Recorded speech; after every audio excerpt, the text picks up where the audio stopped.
The Steam Deck has been out for a year and I've been thoroughly enjoying mine, and I just wanted to check back in with what kind of stuff I've been playing lately and just, well, what's on my Steam Deck. Now, I did do a video similar to this one last year, which don't worry, it is going to be a different list of games, although one of them actually is a repeat, but for good reason. But one of the themes that's really matched up is just the diversity of the kind of stuff I've been playing and experiencing, because some of it is older stuff that I've just been happy to revisit and go back to, newer games that I've enjoyed having on the go, some of them are indie, some of them are from larger publishers, we've got some really retro style games, so let's just dive into it. And the first thing I really want to talk about are roguelites. Two in particular I've been spending a lot of time on. The first one, Dead Cells. Dead Cells is a roguelite that I have time and time again started up and for whatever reason just never fully got into, even though on paper it was the kind of thing that I feel like I should fall in love with. And a large part for why it finally clicked is thanks to its most recent DLC, Return to Castlevania. I'm a huge fan of the franchise, and the concept of this DLC basically became the push for me to go back and revisit and try one more time,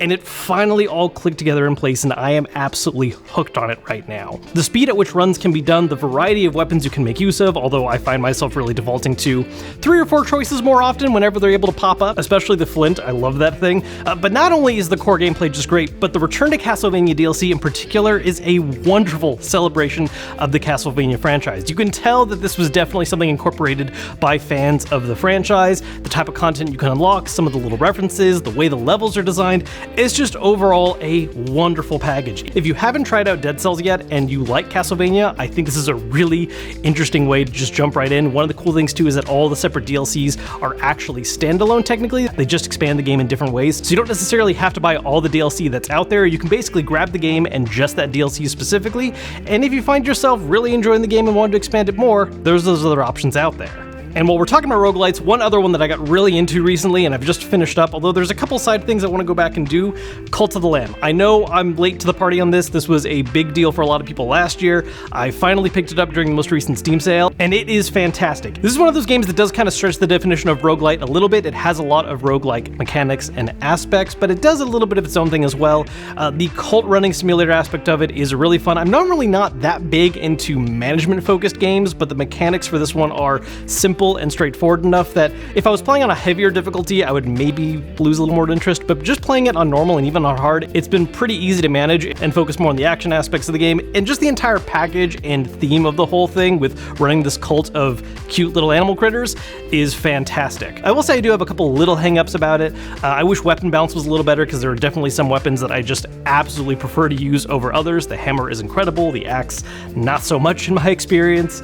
And also, as of right now, it is lacking a little bit on the end game side of things as far as content goes, although they do have a roadmap and updates listed saying that it is something they are planning to adding additional content for, so I'm looking forward to that. But one thing I think that is really interesting to point out is that compared to a couple other roguelite style games, it does give you, I think, a little more reason to want to have multiple save files, because the way you run and manage your cult, there's different decisions you make that can kind of affect how that works. And so actually starting it up all over again just to try different approaches, I think is a cool little extra selling point that it has for time investment. Next up, I want to jump back to a much older game, one that I hadn't thought about before picking up on Steam, and I bought it specifically because I realized I could use the Steam Deck for it. Might and Magic Clash of Heroes. If you've followed the channel for a while, this is a game that I bring up every now and then, probably once every 2 years, because it is such a fantastic little gem of a game that I feel like people never really talk nearly enough about. It was originally released on the Nintendo DS, and then it got a remaster that was released on Xbox 360 and PC, and this is a game that I think really flourishes in a handheld style environment, so the Steam Deck being a way to play it I think is a great fit. If you haven't seen this game before, basically it's this weird fusion of a match 3 puzzle game with RTS and RPG elements. There are different playable characters that each represent different factions, having their own different units you can choose from, which change the way that your armies work and the benefits of doing certain matches, creating walls. It's a really unique concept that I would love to see built upon more that just still hasn't happened yet. One of my secret wishes is that someday Cappy decides to revisit this formula, even if they're not doing the Might and Magic brand, just doing a new game with this style would be something I would love. But until that happens, this is the one main option for it right now, and I have not seen anyone do it better yet. Legitimately, if you've never heard of this game before or even just given it the time of day, I really recommend giving it a look, especially on Steam Deck. I just think it really makes perfect sense for the platform. I heavily recommend you check out and play it as soon as possible.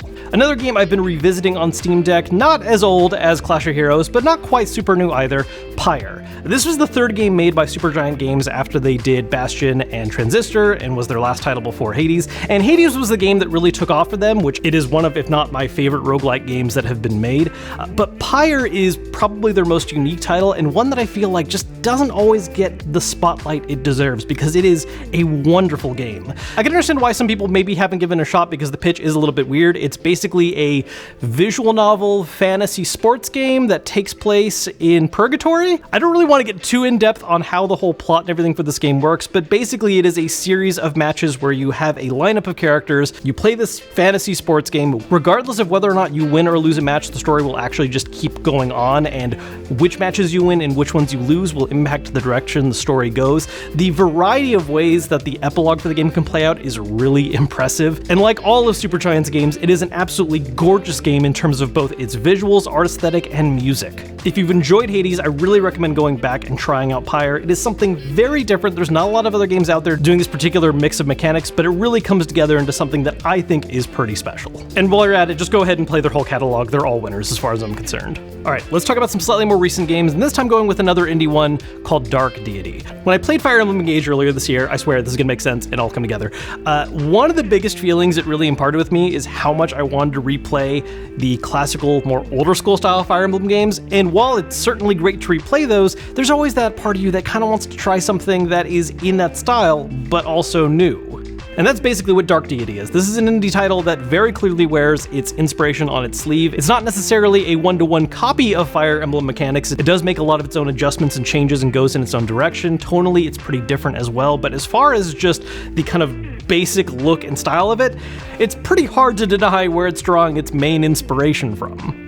That said, it is not a one-to-one carbon copy of the style of those older games. While it has a lot in common with them, it does go in its own direction as far as how some of the mechanics work out. So if you're a fan of past Fire Emblem games and you want something more in that particular style, Dark Deity is a great way to have something that is simultaneously both evocative of that, but feels a little bit new and different at the same time. And if you have not played previous Fire Emblem games, maybe you just haven't picked up those older ones on Nintendo systems before, this is a great way of trying out this style of strategy RPG on PC, or specifically, again, the Steam Deck. The next game I want to talk about is actually the one I've most recently finished on my Steam Deck. I literally finished it earlier today before shooting this video.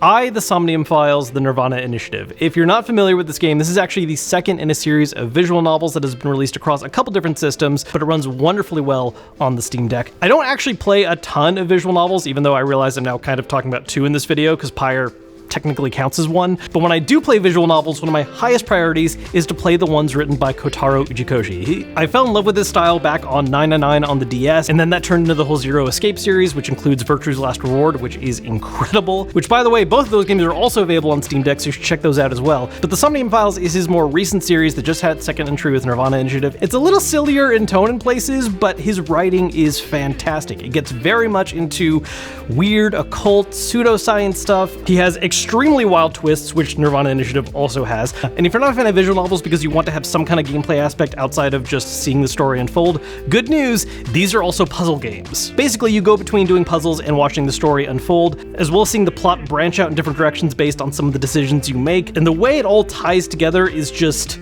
fantastic. I really recommend checking out basically anything that's written, but Nirvana Initiative is the most recent one. It's worth noting that it is a direct sequel to a previous game, but you don't necessarily have to play them in order, as Nirvana Initiative gives you a way to turn off any references to spoilers for the first game. Still, if you can play both, I recommend it. Obviously, I have way more games installed on my Steam Deck than just these 6, but these are the ones that I've most recently been really revisiting and putting a lot of time into. If you have a Steam Deck, let me know. What have you been playing? What games really fit the system well for you? As always, if you enjoyed the video, hit that thumbs up button to let me know. Subscribe if you haven't yet, and I'll see you guys later.